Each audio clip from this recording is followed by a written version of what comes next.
النهارده انا برشح لكم عجان الفئه الاقتصاديه. النهارده برشح لكم عجان الشركه الهندسيه للصناعات الهندسيه. مقدمه لكم النهارده عجان بيجمع ما بين مميزات لعجانات كتير جدا. اولا السعر الاقتصادي جدا جدا مقارنه بكل اسعار العجانات.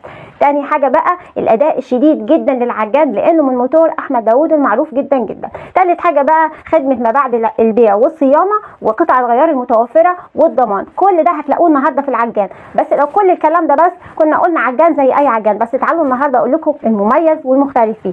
المميز فيه ان العجان ده ليه 3 مضارب. ايوه ما تستغربوش في اللي انا هقوله، في 3 مضارب، مضرب في العجان وادي مضربين. هستعرض لكم ال3 مضارب وهقول لكم ايه اختلاف ما بين كل مضرب والتاني. مش بس كده، العجان بيجي معاه يا جماعه مطحنه، بيجي معاه مطحنه توابل تقدري تطحني فيها توابل، وكمان الساعه بتاعتها كبيره والموتور بتاعها شديد، وهتأدي معاكي كتير جدا في المطبخ وهتغنيكي خالص عن ان يكون معاكي مطحنه او انك تشتري مطحنه. كل الحاجات دي بتيجي مع العجان. عايزه اقول لكم العجان ده ممتاز جدا جدا، وهجربه معاكم وهوريكم سرعته، وهوريكم كمان طريقه العجن فيه، وهوريكم العجين فيه شكله بيكون ازاي، واستخدام ال3 مضارب. يا جماعه انا بفك لكم العجان لانه مغلفينه كويس جدا جدا علشان يحافظوا على العجان من التجريح اي حاجه لو انتوا هتشتروه شحن.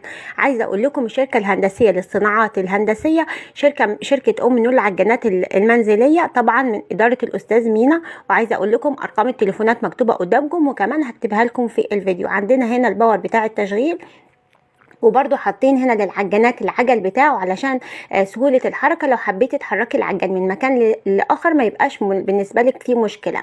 هنا بقى عندنا الباور او عندنا المكبس ده اللي بيرفع العجان، مكبس رفع العجان امان جدا جدا وبيسهل عليكي ان انت ترفعي العجان. وعايزه اقول لكم بكل مرونه. نيجي هنا بقى المضارب العجان، وهنا اللي ليها الكلام الكبير قوي. شايفين بندخل العجان في اللوك بتاع الامان علشان خاطر بس العجان يرجع مكانه. عندنا هنا 3 مضارب، مش مضرب واحد ولا 2 ولا عندنا 3 مضرب. عندي ثلاثي ومضرب رباعي والمضرب الثنائي، مضرب لخفق البيض ومضرب كمان للعجن المخبوزات، وكمان المضرب الثالث هو لعجن العيش البلدي او العيش الفلاحي. وطبعا الحله بتاعتهم يا جماعه محمله وتقيله جدا جدا.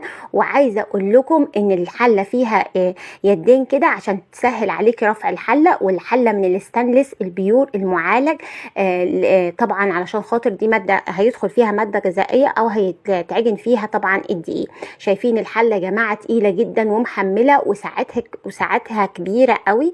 وطبعا دي الفيشه بتاعه العجان اللي هنشغل بيها العجان. انا بس شرحت لكم الشكل بتاع العجان، وتعالوا اوريكم دلوقتي المصنع نفسه اللي بيصنع فيه العجانات. حبيت اوريكم بقى العجانات بتتصنع ازاي بكل امانه وثقه يا جماعه. المصنع مصنعهم، والعجانات هم اللي بيصنعوها بايديهم، يعني صناعه يدويه، فما فيهاش اي نوع خالص من انواع ان هي تكون مش متقفله كويس. بتاخد الحاجه زي الفل، والعجان بضمان طبعا زي ما قلت لكم، وخدمه ما بعد البيع، وتوفير قطع الغيار بتاعت العجان في اي وقت انت تحبي ان انت تعملي صيانه للعجان بتاعك، ما بيتاخروش عليكي خالص. شايفين بقى العجن بتاع العجان. احنا دلوقتي هنخبز او هنعجن فيه العيش الفلاحي او العيش الشمسي. شايفين يا جماعه اولا الدقيق جوه العجان والميه، الدقيق ما بيطلعش خالص من بره العجان خالص. وكمان العجان بياخد الدقيق من تحت لفوق ومن الجناب كمان، مش بيخلي العجين خالص يبقى فيه اي كلكعه. كده اكون قدمت لكم ريفيو عن عجان الشركه الهندسيه للصناعات الهندسيه بكل مشتملات. وحابه انبه عليكم ان في خصم بمناسبه عيد الاضحى لو طلبتوا العجان في خلال الاسبوع ده. كل سنه وانتم طيبين، واتمنى لكم يا رب دايما الصحه والستر والعافيه.